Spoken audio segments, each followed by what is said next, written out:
Okay, let's start. I invite my co-discussants and panelists to open their cameras. And I say hello and welcome to this iteration of the webinar series Zooming in on Migration, which is a joint venture, as you've seen on the welcoming slides, of 4 Horizon 2020 projects, which are focusing on different aspects of migration and human mobility, namely MAGYC, MIGNEX, Traffic, and MAGYC. My name is Christiane Fröhlich. I'm a research fellow at the German Institute for Global and Area Studies in Hamburg, and I lead a work package in the H2020 project, Migration Governance and Asylum Crises, short MAGYC. Now, the name of this work package that I just mentioned is Comparing Crises, so you can probably guess that what we're going to do in this webinar is to showcase our ongoing work in which we're trying to understand the interplay of local, national, regional, and international actors of forced migration governance in those regions of the world where most of migration movements are actually happening today: the Middle East, North Africa, and the Horn of Africa. But before we dive in, I would like to introduce our speakers. First, Lea Müller-Funk is a research fellow and colleague at the German Institute for Global and Area Studies in Hamburg, and her work focuses on migration aspirations and drivers of forced migration, on migration governance and diaspora politics, with a geographical focus on the Middle East, North Africa, and Europe. Today, she will share insights from her work within MAGYC, where she focuses on forced migration governance in Tunisia and Libya. But she also brings to the table a lot of research experience from the Middle East. Secondly, André Bank is another colleague, senior research fellow at the German Institute for Global and Area Studies.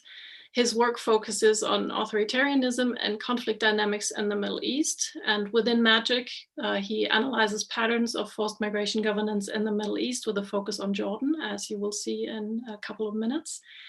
Mattea Weyer is spokesperson of Sea-Watch Germany, an institution or organization that you're probably familiar with, a nonprofit organization that conducts civil search and rescue operations in the central Mediterranean. She holds degrees in Islamic studies as well as in peace and security studies, and has worked as a cultural mediator on Sea-Watch missions or several Sea-Watch missions in the Mediterranean.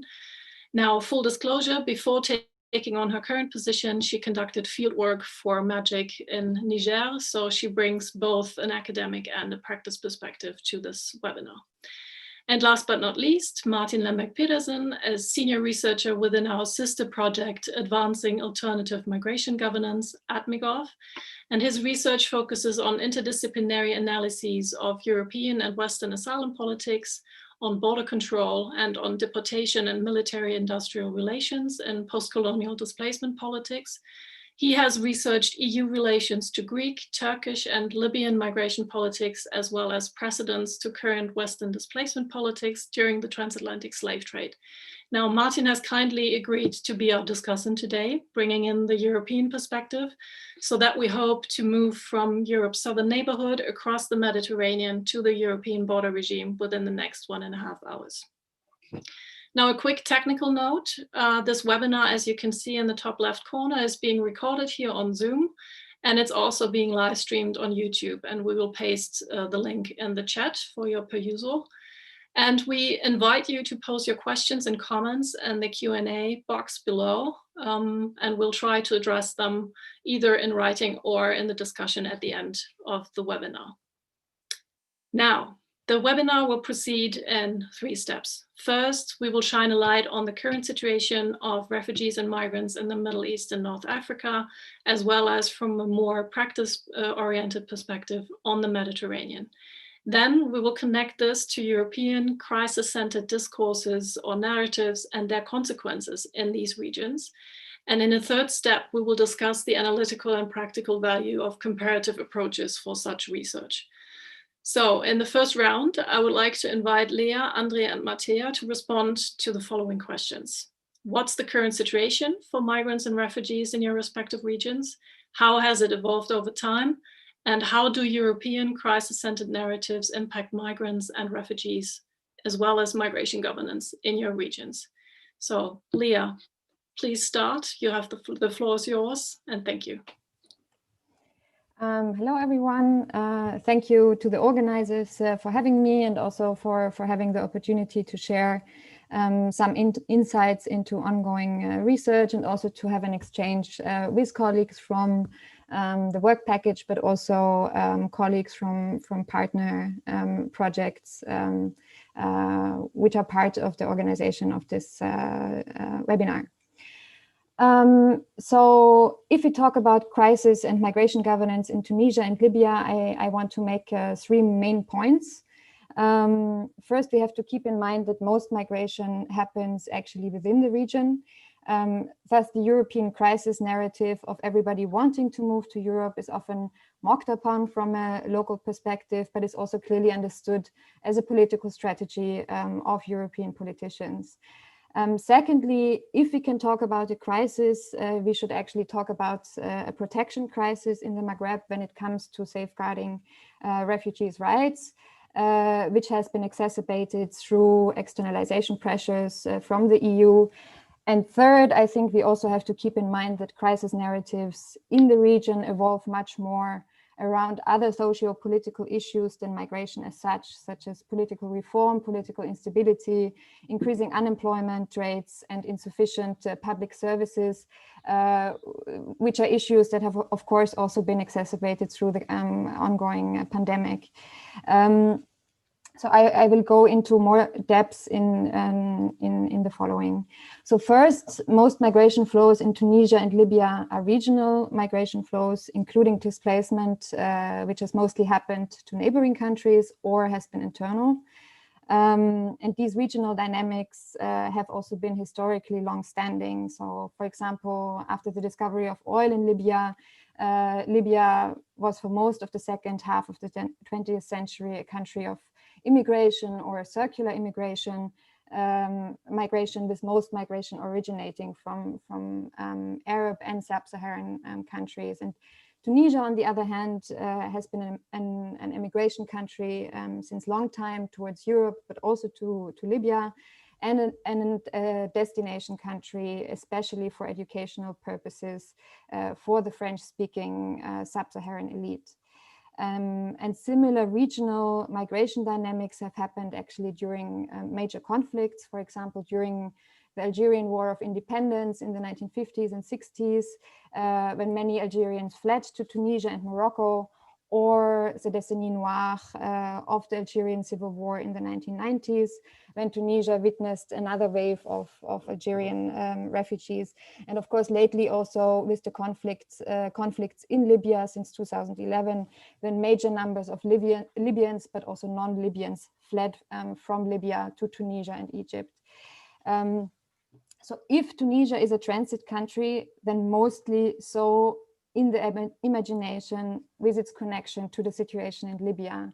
And in an externalization logic of the EU designating a country as a transit country means also to accord additional attention to it in terms of migration control, and reflects the ambition of the EU to justify also to a certain extent the repressive migration management that has happened in North Africa. And in the European imaginary, the 780,000 non-Libyans who fled Libya during the hostilities in 2011 were all potential candidates for irregular migration to Europe. But empirically, only 4% tried to actually cross the Mediterranean, and 96% left to Egypt and Tunisia. So such a perspective not only ignores the reality of regional migration flows, but also neglects the dynamics of internal displacement. Libya, for example, has the highest rate of internal displacement in Africa, with currently 400,000 IDPs, which is often neglected in public perception. So people do not seem to enter crisis narratives as long as they do not cross borders. Secondly, if we talk about crisis in the context of Tunisia and Libya, we should talk about the protection crisis, as I said, which has been exacerbated through the externalization policies of the EU. Globally, migration policies in Libya and Tunisia have to be understood in the wider regional and international political arena. So the migration issue has been used by different political regimes as a bargaining chip, also to sustain undemocratic rule. And in this context, refugees have been used as pawns by regimes also in their foreign policy dealings with Arab and sub-Saharan countries, as well as European actors, leading often to regimes granting rights through either ad hoc policies, but also non-policies rather than through legal changes. This leads to a situation where refugees in Libya live today in de jure rightlessness, not only because Libya didn't sign the Geneva Convention, but also because it is a disintegrating and dysfunctional state. So all non-Libyans fall under national immigration law, which criminalizes migration. And similarly, UNHCR is also only allowed to register a very limited number of nationalities for refugee status determination. Tunisia, on the other hand, has embraced a politics of non-reception, which actually fits into the externalization policies of the European Union, mixing humanitarian and securitarian registers. So forced migration is to large parts not governed on a national level and is politically not a priority, with the void being filled by civil society actors. While Tunisia ratified the 1951 Geneva Convention, it has actually no national procedure to determine refugee status or national asylum law. So the country cooperates with the UNHCR on refugee matters, but there is no legal reference to a residence permit for refugees. And in such a context, European externalization dynamics have had really counterproductive effects for protection on many levels. So one example are the debates around the adoption of a national asylum law in Tunisia.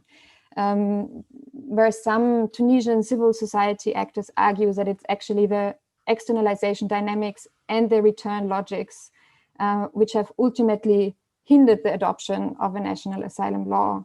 So the law was drafted in 2014, then modified several times until 2018, and then transferred to Parliament. And since then, the project is in suspense.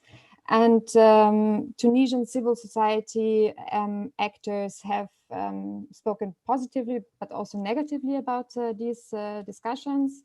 On the one hand, the advantage of having a legal basis to support refugees is opposed by the disadvantage of having a legal framework which would allow the EU to deport undesirable migrants back to Tunisia. So this clearly shows that supporting humanitarian action abroad does not work if Europe is not following the same principles. And in Libya, apart from the well-known horrendous conditions in detention centers, there have been also other often overlooked side effects. For example, the overemphasis on migration through international and EU funding has left other vulnerable groups aside. For example, the Libyan civilian population, who has massively suffered through the conflicts since 2011, including IDPs who have mostly relied on their own community networks and families. And third, from a local lens, local political crises have been much more important in the political discourse than the migration issue, and especially during the current pandemic, which has led to an economic downturn with disastrous social consequences. For example, what has dominated Libyan political discourse is the ongoing conflict and political instability, especially since April 2019, cut-offs from electricity, the internet, a health sector, which was already weak before the pandemic, the blockage of oil fields and the decrease of oil prices, years of high inflation, and the slow impoverishment of the Libyan middle class in a country which was considered to be Africa's richest country. So many households have depleted their resources over the past 9 years, even before the onset of the pandemic, leading to one of the biggest humanitarian crises since 2011. So this is a bit my statement or a hotspot on the region I have been working on in the frame of MAGYC. Thank you very much, Leah. There's already so much to talk about. But before we go into the discussion, I would ask Andre to share his insights from Jordan. Yes, thanks very much. Also from my side to the organizers for this interesting webinar series, for this concrete event, and for the almost 100 people participating today. So I will structure my answer kind of a bit in two ways. The first part will shed more light on how Jordanian migration governance has evolved and what the current situation is. And in the second part, I will then try to link this up with crisis narratives as they've emerged in Europe, or how they are interlinked with Jordanian crisis narratives. So very much like what Leah said, for the Middle East, also most migration flows take place within the region. They are not towards Europe, they are within or the Levant, however you want. So first of all, many Syrians flee, but they don't leave their country of origin after the war, so that you have in absolute terms with up to 7 million, actually the highest number of IDP worldwide currently in Syria, and something that we don't pay enough attention. Secondly, for those who do cross the border, about 6 million Syrians since 2011 live in neighboring states primarily, over 3.5 million in Turkey, around 1 million in Lebanon, 1 million in Jordan, and only 1 million have actually made it to the European Union. And this is one region where you actually did have with the Syrians a lot of outside of the region migration compared to some of what my colleagues have described for the Maghreb or for other parts of sub-Saharan Africa, the Horn of Africa. Jordan, on which I will focus, has in that sense also been a major immigration country for Syrians. And the numbers, I will talk about this in a second, is quite controversial, who counts it and what the actual figures are. I think it is important when we look at the crisis narratives on the actual figures, but I will talk about this in a minute.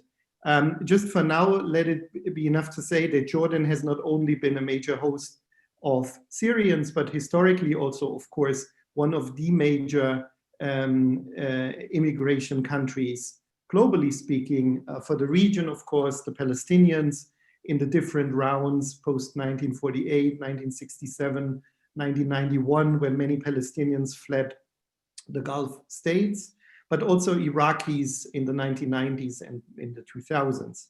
And in a way, Jordanian migration governance, I would say, is a response, a kind of hybrid mix of policy lessons and past dependency from these two earlier historical experiences. And the way Jordanian government treats Syrians has in a way has been an effect of these historical experiences.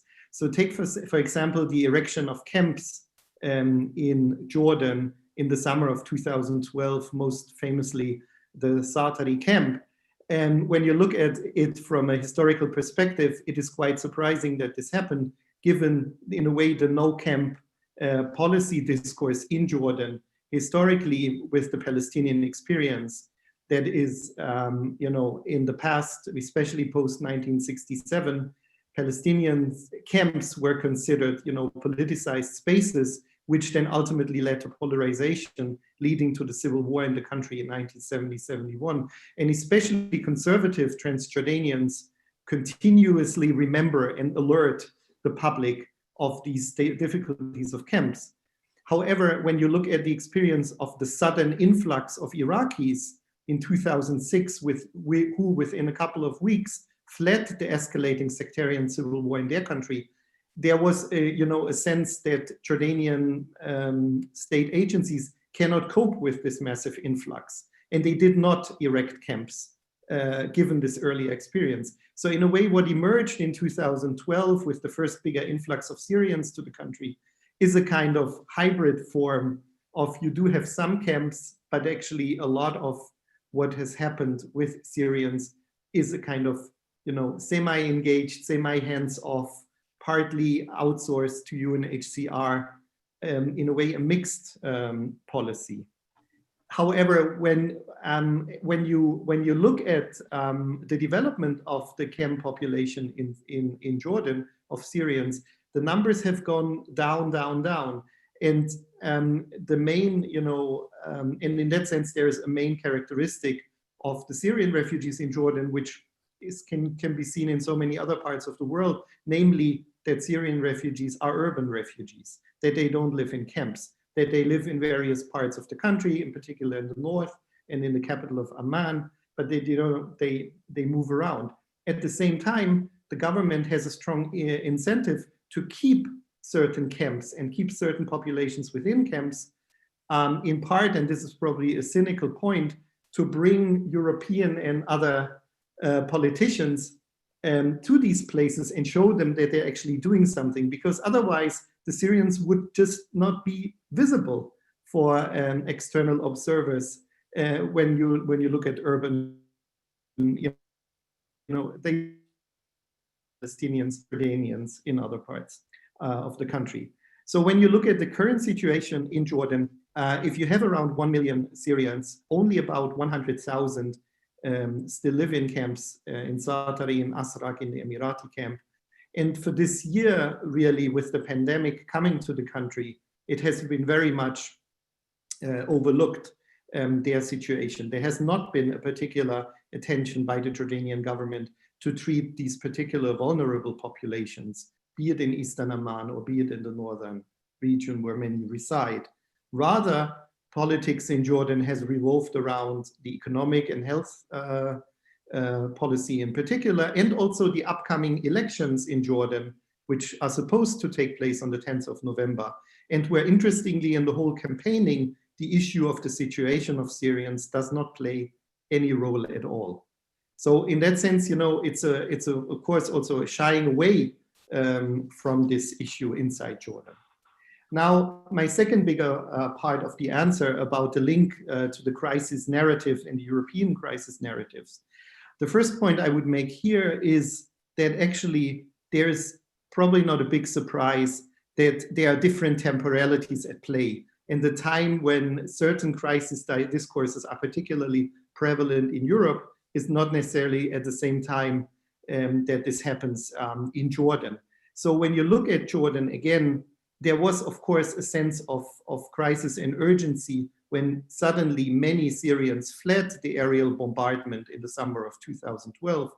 But actually, where it really became a crisis discourse, I would argue, is only later in around 2014, when you also see the rise of the Islamic State in both Syria and Iraq, and when in the Jordanian, Iraqi, Syrian borderland, you actually have terrorist attacks that sometimes by some actors in Jordan, security agencies and so on, were linked to refugees. And there was the Daesh, the IS strategy to use certain camps, in particular the so-called wild camp in Rukban in the desert, as breeding ground and as spaces from which to operate.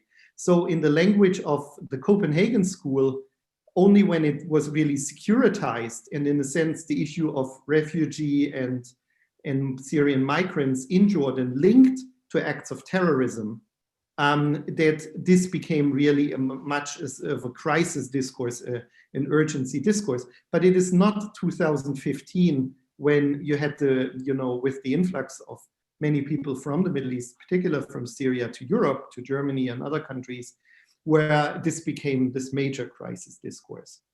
Of course, it is also linked to the fact in Jordan that Syrians don't have much of a lobby, and that we are in the context of an authoritarian monarchy where King Abdullah II and the security agencies really dominate the public discourse.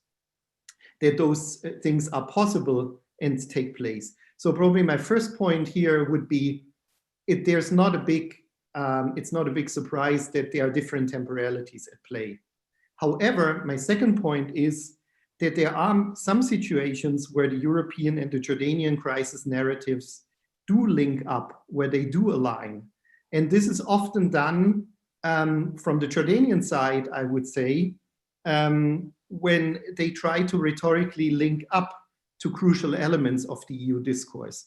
And I think one can observe this in particular when it comes to upcoming donor conferences, the different London conferences or the Brussels conferences, afterwards, aiding the Syrian refugee response in the different countries. Here, one can actually observe, and particularly in the run-up to the very famous or infamous London Donor Conference of February 2016, a discourse where the Jordanian king not only uses very drastic words about the burden that Jordan is shouldering, quote, or the imminent, downfall of Jordan as a state, and that it's really urgent need for the Europeans to step in and massively support Jordan here. As a little side note, there are numerous, and then the numbers of Syrians are also, inflated in a way. The interesting thing, as I mentioned before, there are numerous agencies in Jordan counting Syrians, between 4 and 6 at different points in time. And it's interesting that the king always uses the highest number of Syrians in those discussions. So I think that's the one side of where it links up. But the other side is that Jordan, in the same kind of narrative, argues that they are the island of stability, another quote by King Abdullah, that they are the country in the Middle East, in a turbulent region, where actually some decent policy making takes place. And this is often done in what I would call the politics of comparing, where Jordan says, look at what we are doing, compare it to Lebanon, compare it to Turkey. Do you want to deal with Erdogan or do you want to deal with myself? So in this kind of double narrative of, on the one hand, exaggerating or very much inflating or pointing at least, put it more neutrally, pointing at the burden that Jordan is shouldering on the one hand, on the other hand, saying that they are actually the good guys that you've cooperated with in the past, that this crisis narrative aligns and has been quite successful. My final point on this, I would say, is that there's on the other side also a European interest in having regional models, in having countries that do well in certain region. And I think Jordan is considered or has been considered one such country with the Jordan Compact, on which I can talk more a bit later. But there's always also a place where you have an innovation hub, where you have a kind of laboratory to test new things in migration governance. And I think the Jordan Compact, which has been pushed a lot by the EU, is testament to that. Thanks. Thanks a lot, Andre, for giving us, again, a lot of insight and a lot to discuss already. But again, before we do that, I would like to invite Mattea to share her perspective. Thank you so much. And also thanks everybody for joining. Thanks for the organization. And I'm really excited for this kind of exchange between the practical view and then the theoretical one. And I hope I can put some insight into the practical situation in the Central Mediterranean. So let's see. So I would like to first start by answering the first question, which was basically to give a status quo of the situation currently. And I think in this kind of situation, we have to look at two different aspects. So one would be actually the current status of people fleeing over the Central Mediterranean Sea. And the second one would be as my position as person of the search and rescue organization, what is kind of the current status of actual rescue capacities in the Central Mediterranean Sea. So I don't think it comes as a surprise if I tell everybody that people continue to flee over the Central Mediterranean, and this situation has not changed drastically. Of course, there is different numbers. Of course, we can play number ping pong, but it's always a bit difficult, as we know that the that the numbers are really hard to grasp at the end, because we do have a lot of numbers that we cannot include in this, as people get lost, as we're not really sure how many people are getting returned, how many people are actually arriving. So a fact is that people are continuing to flee, and what is also a fact is that actually we can see, especially in the last couple of months and years, that the routes are starting to change. So we do experience a different kind of geographical change in those routes of people that are trying to cross from North Africa towards Europe. However, especially in the recent times, we are seeing that there is more and more shipwrecks that are being reported. So people continue to flee with sea unworthy boats, continue to flee in very dangerous conditions. And also there is no current EU mission, as Operation Irini that is currently in place is not really focusing on the rescue capacities. So the stages itself of people fleeing over the Mediterranean has not really necessarily changed. However, the status of rescue organizations, for example, like Sea-Watch, has become much more different. So Sea-Watch itself has been active since 2015.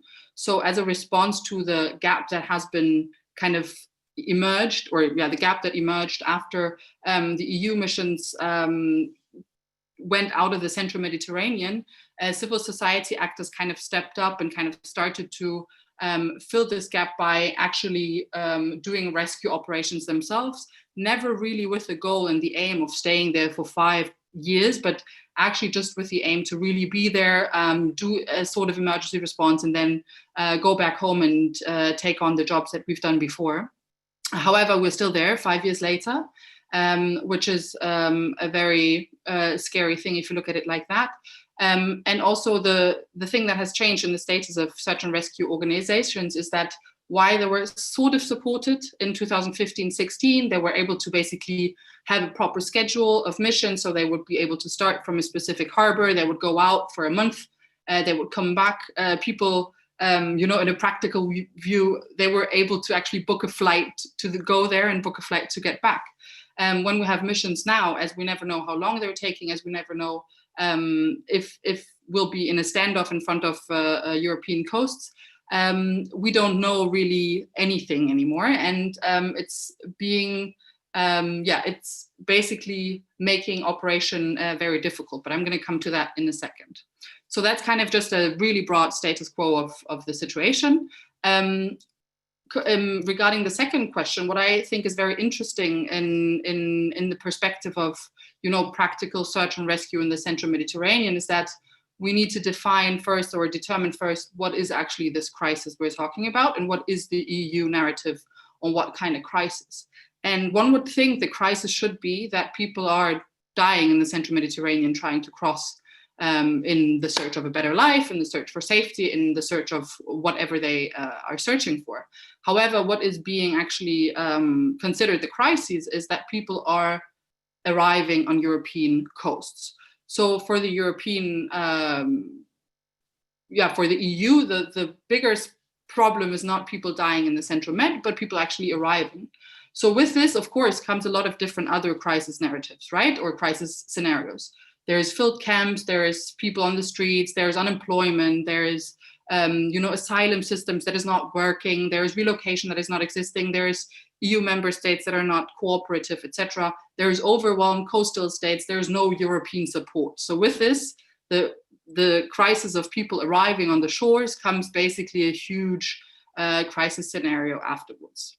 So what has been done to kind of counter this crisis, or this so-called crisis, I think it's interesting to look at it in basically 3 geographical steps.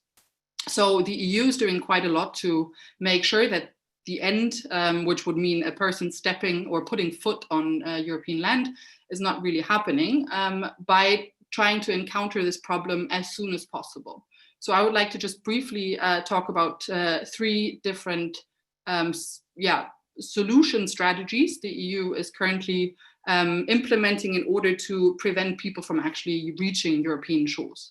The first one would be in the country of Niger, where we have since 2015 a law that has been implemented, which is the law against the illicit smuggling of migrants, so the law 036/2015, which was actually implemented in 2015 under an immense pressure of European partners, and in exchange of a lot of development aids, a lot of money, projects that were implemented, etc. So in 2015, the government of Niger implemented this law that actually forbids people to be transported north of the city of Agadez. So if we look at the map, the northern city of Agadez is basically the gateway to the Sahara. So we have a city where actually every person that is in transit needs to be in order to basically cross the Saharan desert in order then to go to Libya, and then in the logic of the European Union, cross the Central Mediterranean to set foot on Italy, Europe, or whatsoever. So what they have been doing is that they forbid the transportation of any foreigner north of Agadez. So whenever a person gets caught by the police or whatsoever and is transporting foreigners, he or she is then accused of human trafficking and then has to pay fees, the vehicle gets confiscated, etc. So the idea is basically to cut off transit migration as quickly as possible, because in the European crisis narrative logic, the transit over the Central Mediterranean starts in Agadez, and basically the most southern border of Europe then is in that logic also basically the gates to the Sahara. When we go up further north and basically follow the crisis narrative and the logic behind the steps of a person in transit, then that person would be in Libya and then would try to cross the Central Mediterranean Sea from, of course, the north, from the coastal cities. So what the EU has done is, especially after 2016, through the support of Oina Formet, is to support and fund the Libyan Coast Guard. So what we have currently active is not a EU mission at all, but we have a Libyan Coast Guard that is basically responsible for bringing people back to the shores. I'm not sure how much everybody is aware of the situation with the Libyan Coast Guard, and I could talk hours and hours about it, but I'm not going to do so. The interesting part of the Libyan Coast Guard is that since this day that it has been supported, a lot of things have changed. So the Central Mediterranean is divided into so-called search and rescue zones. So each country, Malta, Italy, and Libya, they have basically an area where they are responsible to operate. So recently, 2019, the Libyans, they have gotten a search and rescue zone where they are operating out of, which is huge and very, very, very big compared also to the other rescue zones. So at the moment, the situation we have is that almost for the main area of the Mediterranean Sea, the Libyan Coast Guard is responsible to rescue migrants or rescue refugees and then bring them back to where they're coming from. If we look at it from a humanitarian perspective, if we look at it from a legal perspective, and if we then also add the fact that the EU is funding the so-called Libyan Coast Guard, we have the issue of basically the EU taking part in what is called non-refoulement. So bringing people back to a place where, as Leah has already said, where they are encountering torture, they don't have the basic rights, etc. So this is something that has been implemented also immensely through the European partners, immensely also through the Italian government. The third and the last point is, of course, when we then go up north even further and we say that the narrative of the EU, or in the narrative of the EU, a person is then basically rescued by a civil search and rescue vessel, the person would then be brought to shore and in Italy most likely, because it is the closest safe port. What is now the fact, and what is making our work a lot harder, is that there is a huge effort to actually stop and hinder rescue operations in the Central Mediterranean. Because as I said, the crisis is not the person dying in the Central Med, the crisis is the person actually reaching the European shore. So currently, it's not only search and rescue vessels that are led by civil organizations, etc., but it's also commercial shippings, it's also all the other basically vessels that are out in the Central Mediterranean rescuing people that are facing a huge wave of criminalization, that are facing even, arrests like Carola Rakete in 2019, that are facing different ways of having to pay huge amounts of money. Under Salvini, there was a fee of 1 million euros if you would enter the port illegally, etc. So there's different ways, and they get more and more creative every year to actually hinder rescue operations from happening. That basically means that we have different ways the EU is basically responding to this crisis narrative, or to this migration crisis. And what is the problem with these responses is that they are completely ignoring what kind of side effects they have. So if we look at it from the perspective of a practitioner's view, then of course these 3 steps that are hindering people to reach European shores have immense side effects. And there's a lot more to tell. And of course, we have to look at a situation currently where human rights are basically not really in the top priority anymore, but the externalization of European borders. And this is what is one of the biggest side effects of these different counter responses to this migration crisis. Thanks. Thank you very much, Mattea. Thank you for tying our, usually as academics, more analytical out view back to the lived realities of refugees and migrants, as well as rescue workers on the Mediterranean. Thanks a lot for that. And I'm sure we'll come back to this in the discussion and to many points that you raised. But before, I would like to ask Andre, and then Leah, and then you, Mattea, to tell us a little bit about, because this is what we do in an effort to be a little bit more transparent about our research approaches, what comparative approaches or perspectives have to offer for both academia and policymaking in this area of research.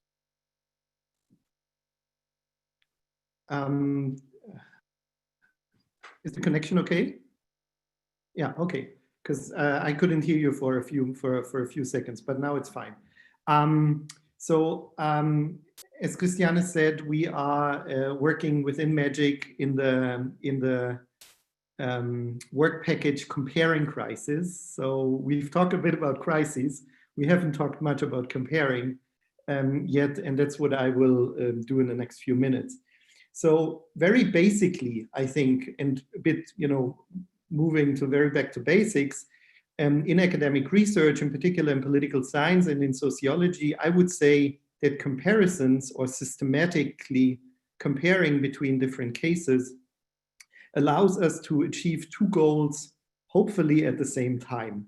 The first goal is to generalize, the second goal is to specify, generalization and specification.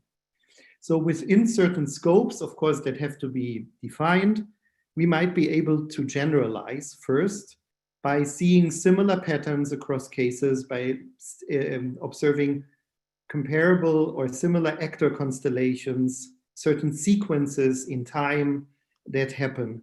And when you probably take a concrete example from my research within the MAGYC project, you did have this relatively sudden flight of many Syrians to neighboring countries in the Middle East.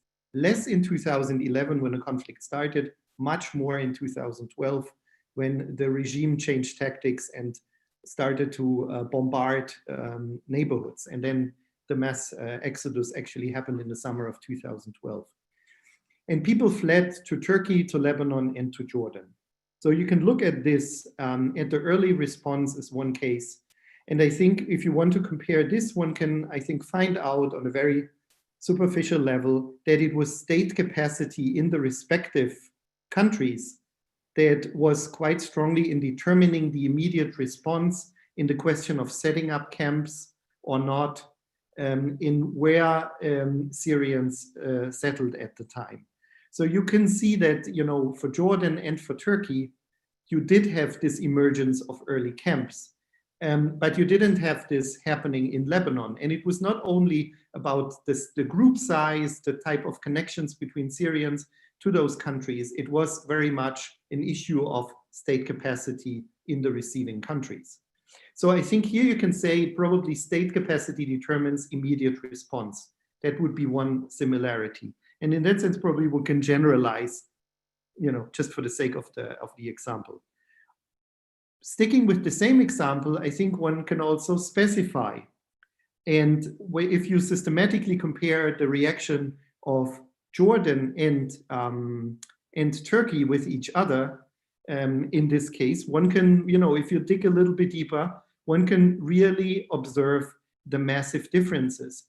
Turkey, a much stronger state, has an interest in basically shielding international organizations and erecting the camps by themselves under their own control, under their own administrative logic along the Turkish-Syrian border.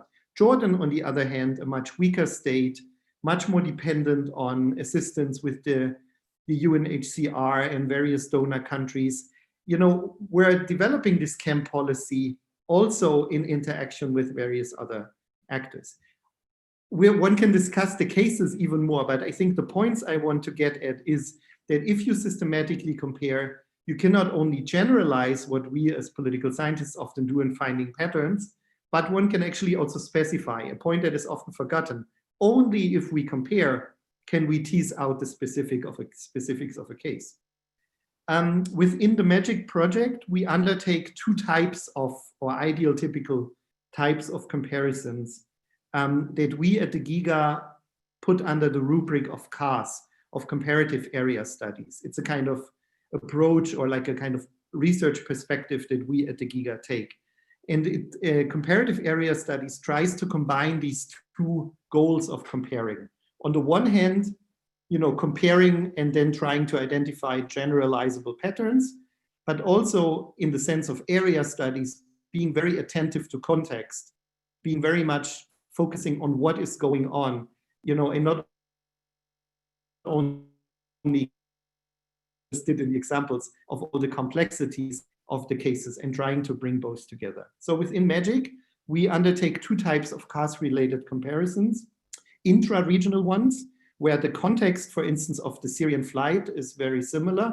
And what I just did before was a kind of inter-regional comparison where, for instance, in one paper, Christiane and I plan to look at how Lebanese and Jordanian responses, differed with the same kind of Syrian refugee group, but also cross-regional comparisons where the context is probably a little different, but where you have some element of similarity. And for instance, we plan one paper that looks at actually migration governance of war countries, looking at how Libya or the remainders of the Libyan government and the remainders of the Syrian government, how they have actually, in the context of war, but in different regional settings, done migration governance. Final point, we hope that these kinds of academic comparisons will not only be an academic exercise, but they will also, inshallah, present some better informed, more sensitive, context-sensitive policy recommendation. We are very aware that the logics of EU or German or whatnot policy making are different from this, but at least we try to present some more informed advice. Thanks. Thank you very much. Leah, what do you have to add for the North Africa? Okay, so I think first, maybe more normatively, I think comparing in general questions, dominant narratives and perceptions of normality. And I think this is an experience that everybody who has moved to a different context will make. So for example, personally, as a researcher, I've joined the work package within MAGYC with my research background in the Middle East, right? Trying in my last project, I worked on living conditions and migration decision-making of Syrian refugees in Lebanon and Turkey. And I think what I have understood from that context very much influenced the way I analytically thought about a new context to understand or maybe compare parallels, but also differences. And so I think within our work package, we actually do 6 comparative case studies where, as Andre said, we are comparing interregionally, cross-regionally, but also historically over time. And for one example that Andre already mentioned, one cross-regional comparative case study that looks into how 2 states in conflict deal with their own displaced populations, or comparing Libya and Syria. And this includes border control and entry regulations, but also ways in which origin countries restrict exit or incentivize return and constrain rights of its displaced population. And you can see that despite sharing many similarities, there are also massively different contexts and also very different outcomes. So Syrian and Libyan political leaders have dealt very differently with their respective political displaced population. So I think what we want to understand here is if these differences and in outcome can be explained not only by different levels of state capacity, but also regime survival versus regime change, and the different profiles and numbers also of refugees. So to sum up this point, I think the questions that we raise in this case study have surely been influenced by what I have learned and understood from my last projects. And third, I think conceptually comparing across regions helps also to understand how dynamics in the global south relate to dynamics in the global north, and also question global academic knowledge production, which has been historically dominated by the global north. So I think theoretically, IR as a discipline needs to overcome the exceptionalism of the Middle East and also area studies more generally, and take theoretical contributions much more seriously. And so in my opinion, in this context, the question should rather be, what do contextual and cultural knowledge in world regions, which where most of the migration and displacement happen, help us to unravel theoretically for forced migration studies and migration studies on a broader level. And finally, I think designing comparative research is not only important on a normative and analytical level, but it's also very challenging, which raises many difficult questions. So do we actually lose depth by having a broader view? How to design comparative data collection well, and especially how to do that in the current context. And I mean, we have faced very difficult a difficult context to go ahead or to adapt our original plans in the past months. And I think if there are questions, we can talk about this in the discussion, maybe more in depth. Thank you. Thanks a lot, Leah. And finally, in this round, Mattea, a more practice-oriented view on comparison and the use, or maybe not use, of comparative perspectives. How do you evaluate this? Yeah, I think it's actually quite a difficult question to answer, at least from this perspective. And I couldn't agree more to what has been said in a theoretical framework, of course. But I think that that being said, that of course we need comparative approaches, et cetera, in the practical way that we work, at least, or that civil search and rescue works or Sea-Watch works, they don't necessarily find any really application. I mean, of course, there is the effort to compare things. There is the effort to say, okay, so we are currently facing this and this challenge within the Central Mediterranean route. What is the current challenge in the Aegean route, for example? So there is a way of trying to grasp and trying to get that what Andre just talked about, and kind of try to make operational decisions because of that. But however, what I think is the most striking situation for search and rescue activities, it is kind of like firefighting. So what we're doing is basically being firefighters that have to take out a fire anytime. And even if it's maybe a childish comparison, it is basically, there is not really any room to think about theoretical constructs where we can actually see if, okay, so who do we have on board? Where are the people from?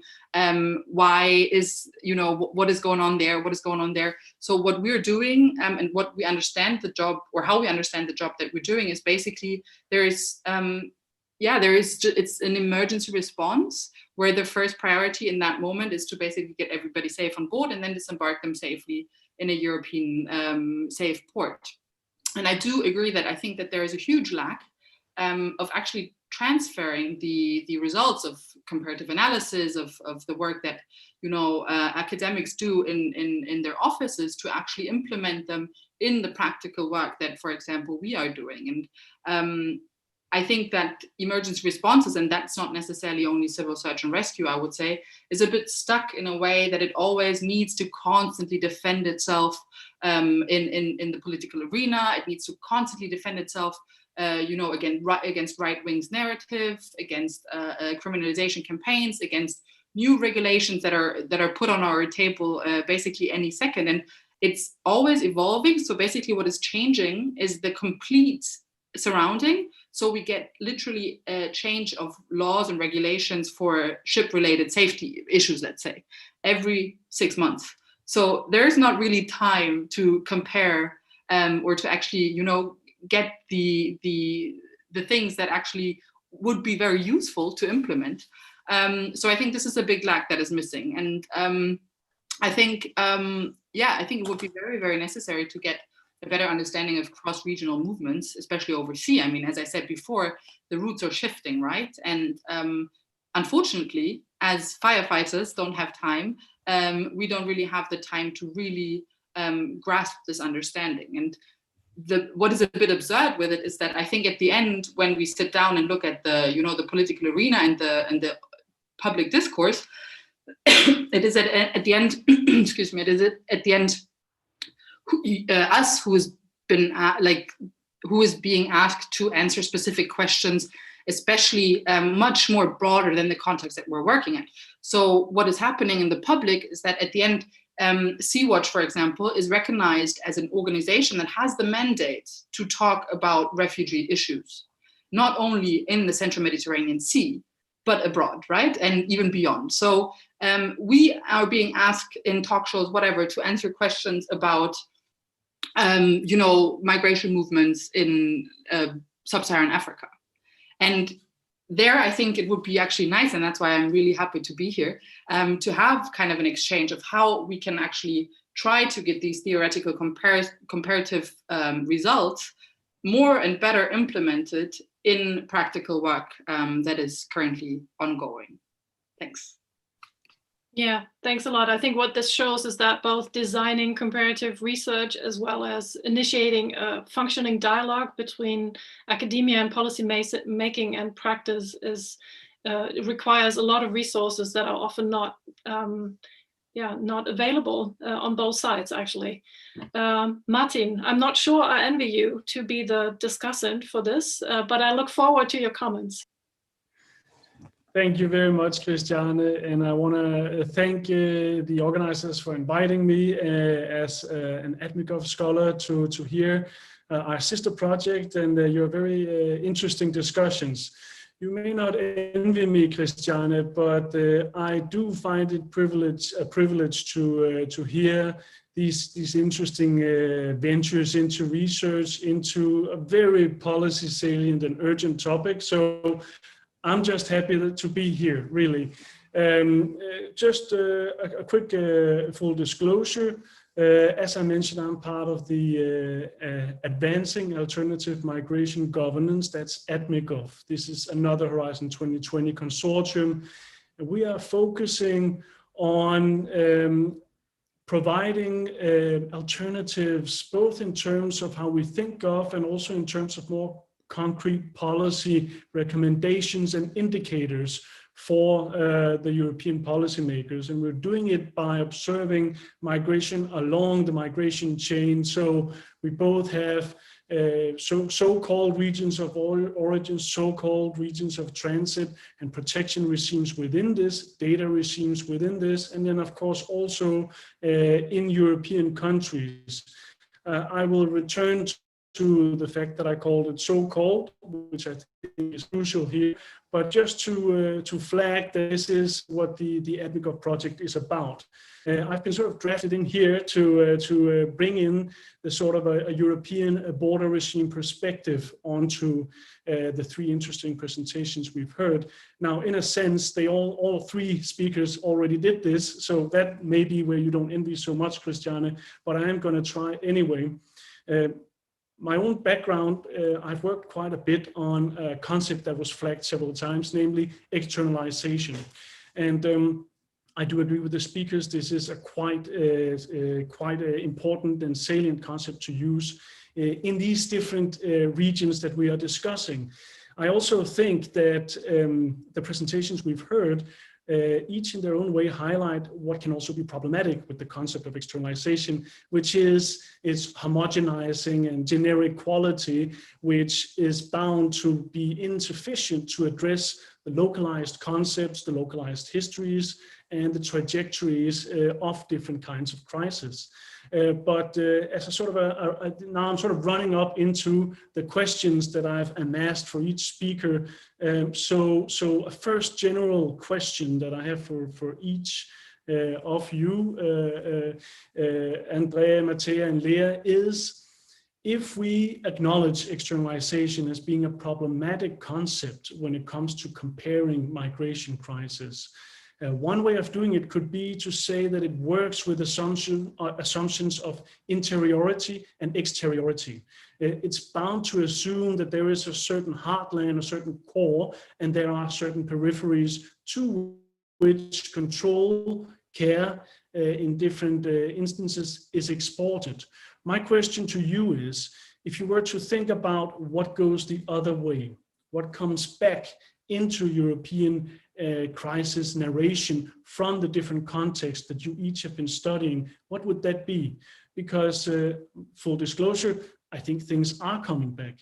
I think that it's a Eurocentric assumption to assume it's a unidirectional pattern that we're seeing here.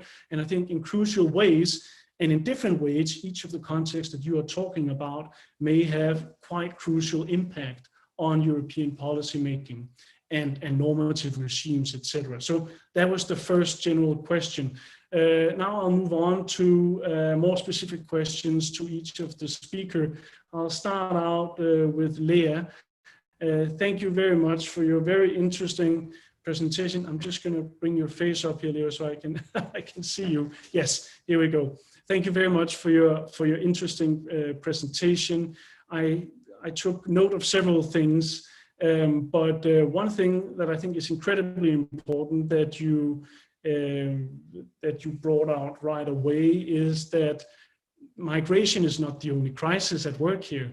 The context that you are researching are facing a number of other crises, out of which perhaps migration is the lesser one, or at least, and this is then sort of the question I have to you, one question is, at least it is not a phenomenon that seems to be abstracted from the other crisis phenomenon in the way in which European discourses typically do.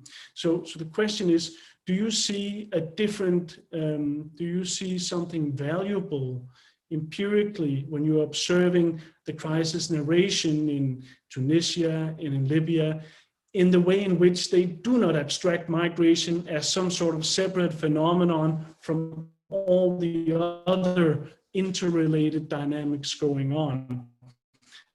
And if it's not a completely clear question, I'll just elaborate by saying, for instance, now the Turkish involvement with the GNA, so energy policy in the Eastern Mediterranean, or drone warfare, and in general other forms of geopolitics. You mentioned also internal Libyan energy politics as well. So what is gained from your perspective if we do not abstract migration from all other phenomena the way in which European discourses typically do?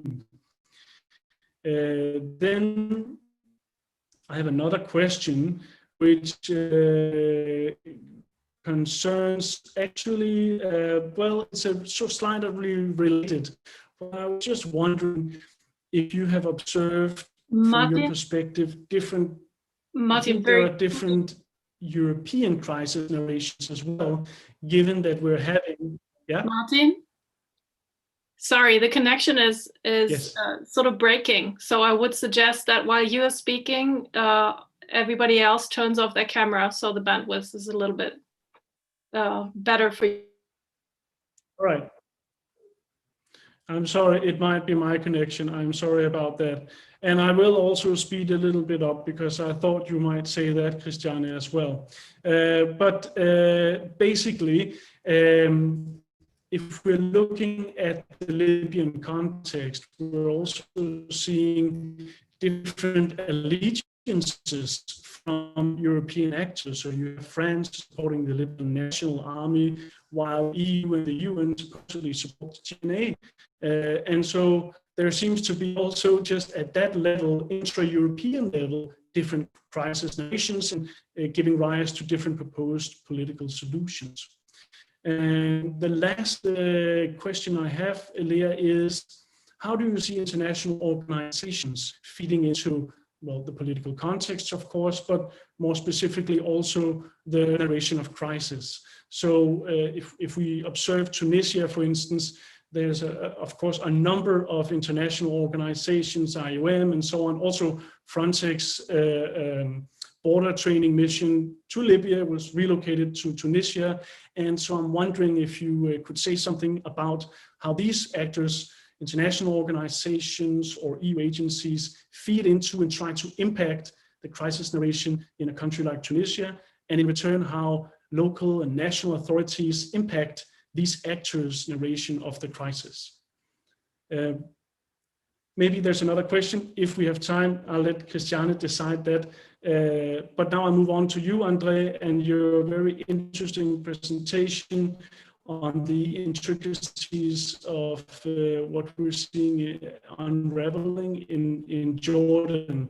I really enjoyed it, and I have lots of questions, but I suppose I will, in the interest of time, delimit myself, because you were asking the question of, well, who is counting?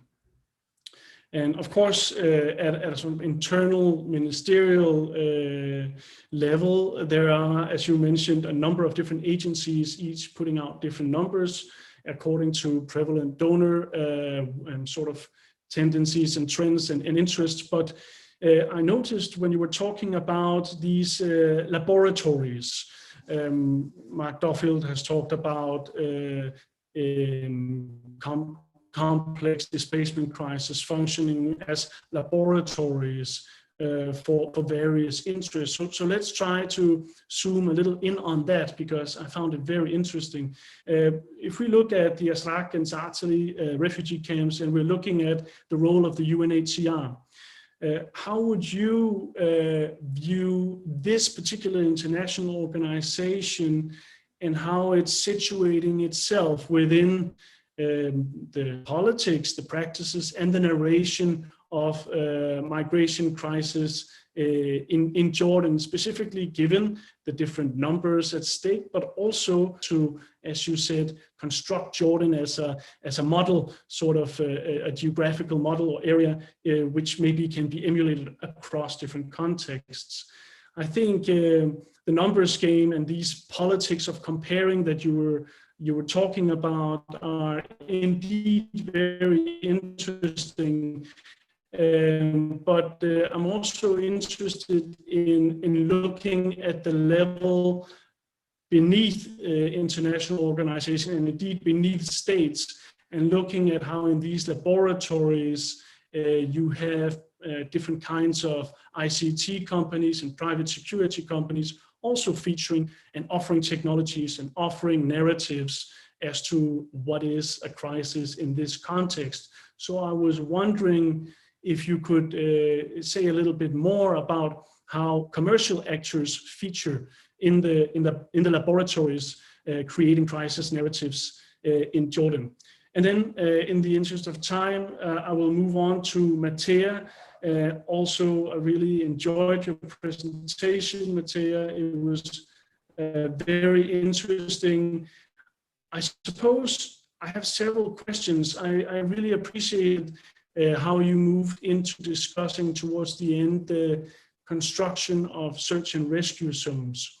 And here there is a question. I appreciate your qualification of when is it possible to stop up and compare, but still sometimes it might be quite useful. And I'm thinking of the way in which a so-called Libyan search and rescue zone has been created, and now seemingly this model seems to be transplanted to a quite different context, namely the Spain-Moroccan border.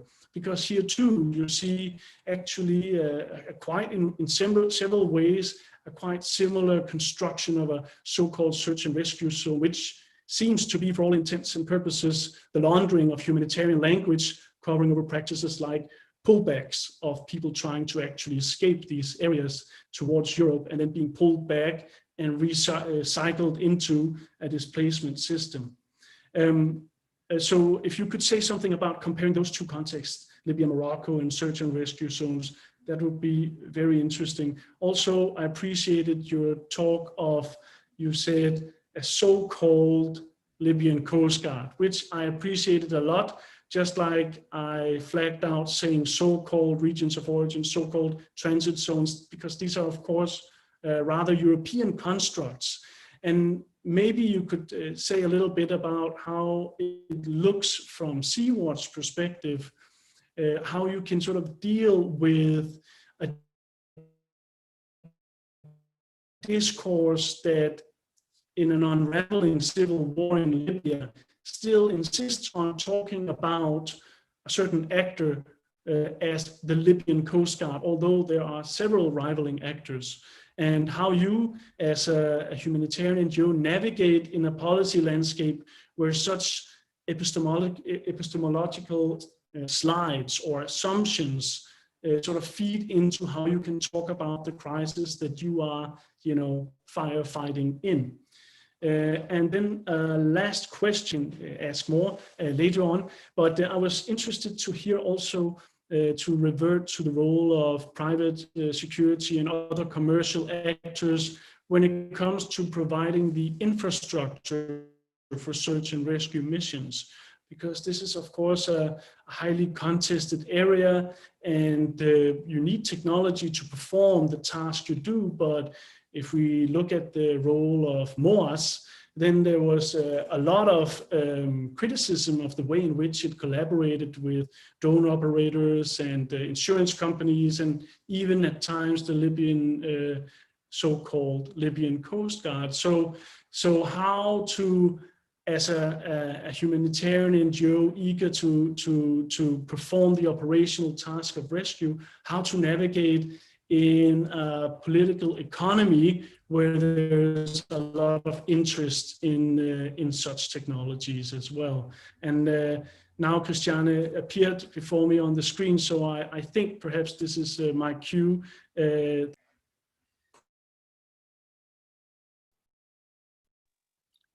Now we've lost Martin completely. I apologize for the difficulties with the connection. I'm very sorry about this. And I'm grateful for everybody who stayed in to listen. This is just a situation that we're all in at the moment. And this is, I'm sure not the first time you've seen this happening. I would suggest that we start in reverse order with the answers. So Mattia, if you want to go first, unless you don't want to, then yeah, okay, Mattia, please. Oh, I could go first. I hope I understood everything. I have to be honest that I'm not sure if I understood everything, but I'm just gonna try to talk a bit through, maybe not question by question, because they all intervene a bit into each other. So in regards to basically the search and rescue zones that you have mentioned, so I mean, we are, as an organization, I have to say, we are operating in the Central Mediterranean Sea, and for us this is and has been the priority, and it's always kind of the focus of our work. So for us, basically what is currently happening in Morocco in regards to search and rescue zones, for example, is not necessarily on our daily agenda, which, as I said, is unfortunate, but it's just due to limitations and resources. I mean, of course, we have people who are researching different things. We have a lot of researchers within our teams. We have a lot of people who are exchanging with different organizations, different partners. There is the Alarm phone, which is not only operating in the Central Med, but also on the Aegean route and the Moroccan route. So we are aware of basically what is happening all around, and we are talking to civil society actors to basically combine our forces and then to fight this issue all together. I think what is interesting in regards to search and rescue zones, to kind of keep it short, is that of course we can see why this search and rescue zone has been implemented in the last year. Before that, you have to imagine that, I mean, it was basically every time a boat was in distress, which by law and also by Frontex regulation is already a boat that is heavily overloaded. It has always been the responsibility of European MRCCs or RCCs, so rescue coordination centers. So in that moment where Libya did not have a search and rescue zone, it was always the mandate of the European actors that were responsible for these different scenarios. So with giving Libya a mandate to actually then actively take the boat in distress in their search and rescue zone, take it back to Libya, the European authorities made sure that they would not basically be part of a pullback, as you said it, for example. But yet again, if we look at the reality, and if we look at the reality of search and rescue zones, especially in the Central Mediterranean Sea, I mean, nobody really cares, if we want to put it that drastically. So what we've witnessed, for example, recently, a lot of times with Malta, is that even if boats are in the Maltese search and rescue zone, where then legally the Maltese Rescue Coordination Center would be responsible for rescuing these people, they would either call a Libyan patrol boat that would then come and take the boat out of that search and rescue zone and pull it back to Libya, or they would not even react at all. So what we're doing with Sea-Watch, and that also leads into the partly into the last question, is that we are doing monitoring missions with airplanes. So we're not only a organization that is operating on land, but we have 2 airplanes that are operating in the air. So we are keeping track of every movement that is happening. We are keeping track of the responsiveness of coordination centers. And for us, it is one of our main tasks to document the violations that are currently happening. And I just want to pull out one example, which was the MAGYC case. I don't know if somebody has been aware of that recently. So there was a tanker that has been made aware about a boat in distress, has taken the people on board, and that has been stuck in front of Malta for, I think it was a couple days more than 1 month. So you have to imagine a MAGYC tanker, so basically the biggest shipping company in the world, is being stuck in front of Malta because it's not allowed to enter the port. What has happened in the back is basically negotiations, and then it becomes actually quite interesting, where it's not only Malta and Italy playing ping pong, so who's responsible for the rescue, where in what kind of search and rescue zone did the rescue take place? Is it not the Libyans actually? But they even integrated the Tunisian authorities, because the vessel itself had a port call to Tunisia.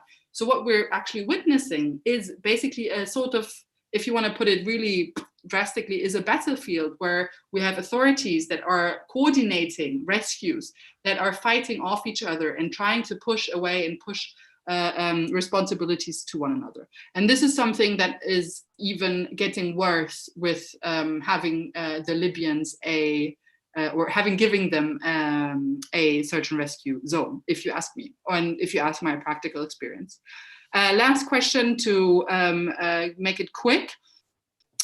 So the Libyan Coast Guard, why do we call them so-called? There is specific regulations, and this is becoming very theoretical, that a Coast Guard needs to have and a Rescue Coordination Center needs to have. So they need to be reachable 24/7, they need to be able to communicate in English, and they need to have a specific address. And these are just 3 of the regulations that are currently there. So when we try to call the so-called Libyan Coast Guard, which we're doing because we're legally, we need to, and especially with our monitoring missions in the air, I don't know how many numbers we currently have. I think there's 8 or 9 that we're always trying to reach and that we're never reaching.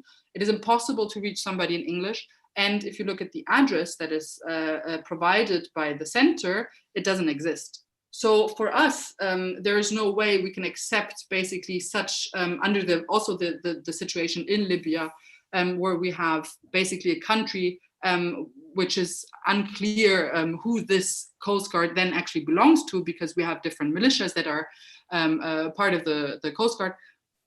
There is no way we can actually give them the mandate to have a rescue coordination center that actually fits to the standards. And that comes with a lot of different incidents. There has been rescue vessels shot at by the so-called Libyan Coast Guard. There has been plenty of cases of non-assistance. And yeah, step by step, we are trying to get a light on especially non-assistant cases, and therefore also on the ways law of the sea and human rights are being violated in the Central Mediterranean. And this may be just a quick one, mainly focusing on the Coast Guard, but I guess due to time limits, I will keep it here. You mute. No, I'm not. Yeah, time limits is the word of the hour. We have about 10 minutes left. So Andre, please try and be brief. I know this is a challenge because there were a lot of comments and a lot of questions, but please. Yes, I will try so, but one question to you, the chair. Women, there are 2 or 3 or 4 questions posed. Shall I also address one or the other of those already in my response now, or should I wait for later? I would like to address at least one of the topics that has been raised in the questions in the Q&A. We can do it both ways. If you feel you can work it in your answer now, in the interest of time, go ahead. Okay, no, it will be a bit of a different aspect to what Martin has said, but I will try. Thanks a lot, Martin, for these points. Because Jordan is not a Mediterranean bordering country and a bit further away, I think the EU externalization question is not quite there, even though we learned from Matea that, of course, it can go up until Agadez or Niger. But I think Jordan is not there yet in this more classical externalization of the border logic. However, in the sense of your other part of the question of what comes back from Jordan to the EU, I think we can, somewhat speculate, but probably more informed speculation would be that the lessons from the Jordan Compact, which has been a lot, supported and funded and in a way pushed for by the EU. And to remember, everyone, the Jordan Compact was established around the London Donor Conference of February 2016, and one of its main components is that Jordan gives legal work permits for up to 200,000 Syrians in the country in specific sectors, mostly relating to agricultural harvesting, but also some industrial sectors, often the sweatshops de facto in the northern parts of the country. And that this comes, as a kind of way for supporting Syrian, self-reliance, sustainability. Some academics who have supported this project very much, Alexander Betz and Paul Collier in their book Refuge, and in an article in Foreign Affairs called this Refugees Help Themselves. So it pushes a lot of the responsibility for actually surviving at the hands of those refugees themselves. I think by now, 4 years later, Jordan has formally reached the number that 200,000 Syrians have legally registered. But I think, and in that sense, probably the EU will use this as a successful, innovative case of, refugee reliance and so on. But when you look a little bit deeper of the actual sectors in which those people, of those Syrians, have been working, it means that many Syrians work, for very low wages. They work multiple jobs. And while it has not led to a crowding out of Jordanians from the labor market, because there was also this, in a way, balancing in this project of providing also support for Jordanians at the same time as Syrians, a kind of twinning. it has led to a crowding out of other people, workers, migrants in Syria, so in Jordan. So the Syrians have in a way crowded out people from Egypt, from Sudan, from Southeast Asia. And probably here, the lesson for the EU would be a bit more ambivalent. However, I think my point about these regional hubs or these innovation hubs or these laboratories, you can see them in other regions as well. And I'm thinking of a region that we don't address within MAGYC, that is a country like Uganda, where, you know, which was perceived often as another hub where refugees were given a plot of land in the northern part of the country to, in a way, also self-rely or build self-reliance. And I think it's those kind of things that I have in mind with this Jordan Compact. I haven't done research myself, Martin, on Zaatari. I tried to get in the camp, but I couldn't. I was surrounding the camp and I spent quite some time in Mafraq, the city right next to Zaatari. I think one of the interesting elements here is this kind of public-private partnership that you see emerging also in the kind of security protection of the camp. So that you have Jordanian security forces guarding jointly with private security companies that are hired by UNHCR. And I think the competencies between those two security forces in this space that is, you know, in Jordan, but it's also partly run by the UNHCR is kind of interesting. So I haven't researched this myself, but I think it's a very interesting phenomenon. Of course, those security companies, they portray themselves as being, you know, as providing services, as being very professional, as not being tied up with the population. You know, they are independent, they can be more professional and so on.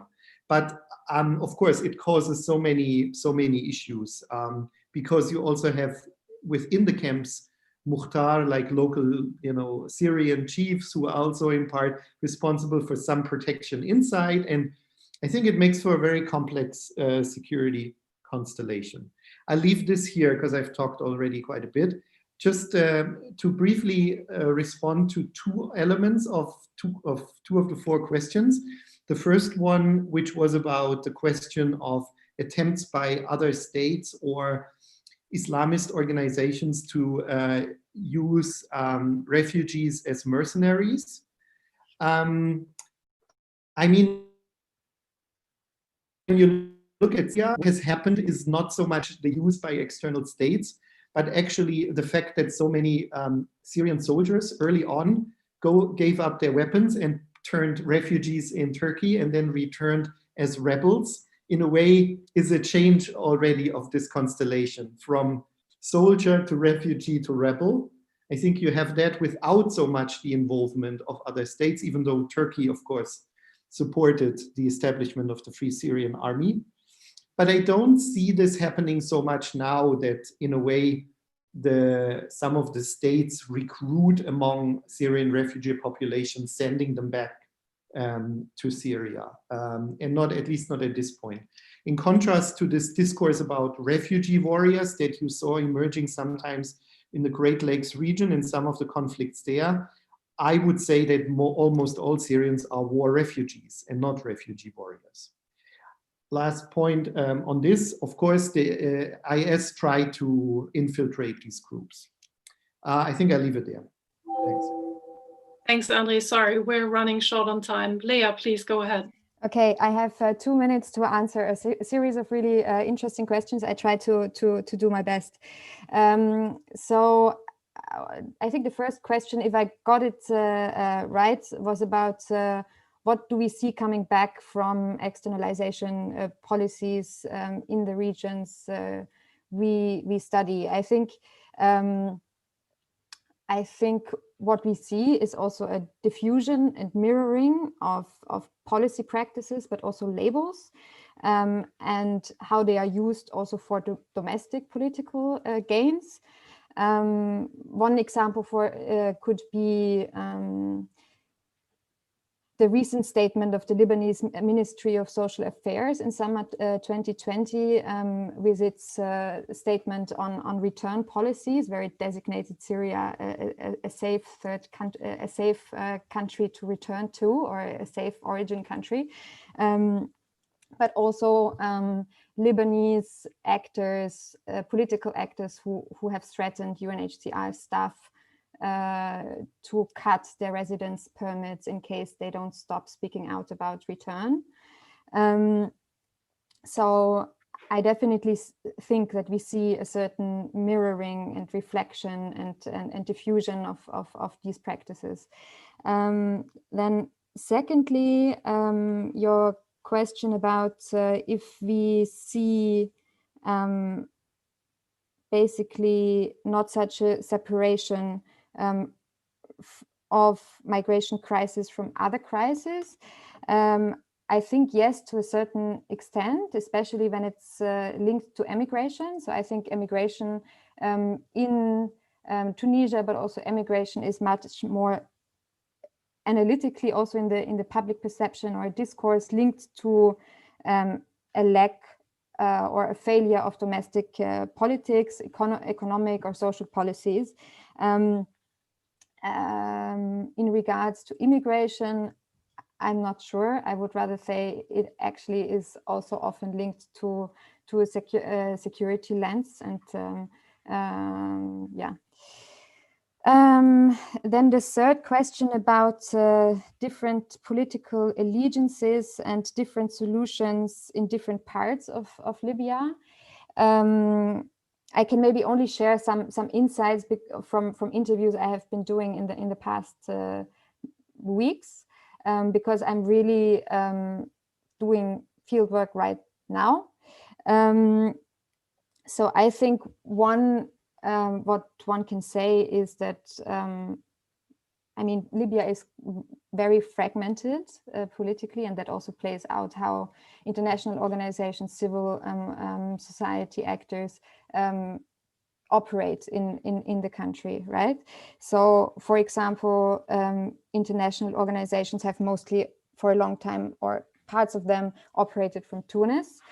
And if located in Libya, there is a much stronger presence in Tripoli than in the east or in the south. So this definitely comes up in interviews, that actually reaching and getting insights, what is going on the ground, and collecting data is extremely challenging in such a context. And from interviews with local authorities, especially addressing internal displacement, it becomes very clear that actually the question of reaching beneficiaries or IDPs is a political one, right? So political actors actually want to show that they are able to reach the whole Libyan population, because it's also a claim of a political claim, right? To say we actually have access to the population we want to represent. And then I think your fourth comment was about how international organizations contribute to the narration of crisis. And yes, I think, of course, they do. I think especially also the question of statistics, of data, of numbers, of the big arrows, who is going where, definitely play a role.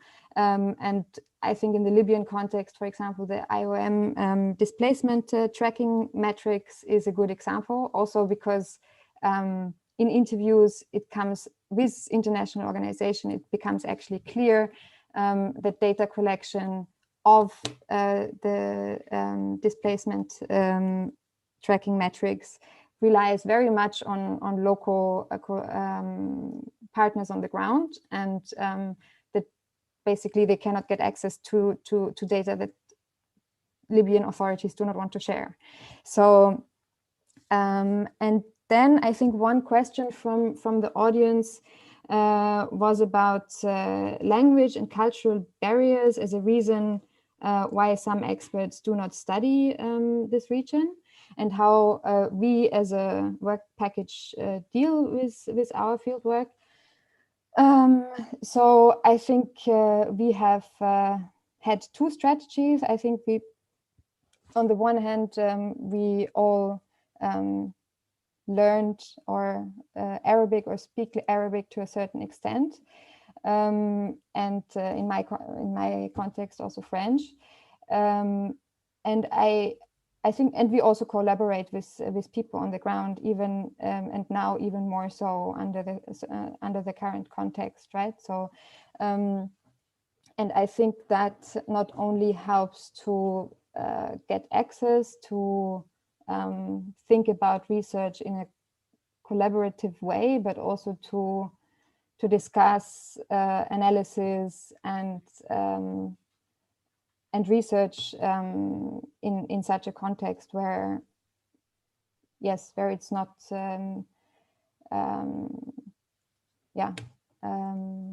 obvious we haven't all of us haven't grown up there, right? But on the other hand, I don't think that this is necessarily so different from doing research in a different context, which you don't know either, right? So if I would do research in another European country, I would also, I think, follow a similar strategy to learn as much as I can about the context, to learn the language, to collaborate with people on the ground. Thank you. Thanks a lot. Thanks a lot to all of you for your inputs and comments, and thanks to the audience for listening and for posing questions. Thanks also that you addressed the questions in your final comments, Andre and Lea and also Mattea. The only thing left for me to do is to invite you to join us again for the next two iterations of this webinar series. The next one will be Does Development Drive or Curb Migration on the 24th of November, hosted by MAGYC. And the one after that in December is going to be Refugee Responses to Ongoing Displacements on the 15th of December and hosted by Traffic. So I hope to see many of you again there. Thanks very much for your time and see you soon. Take care.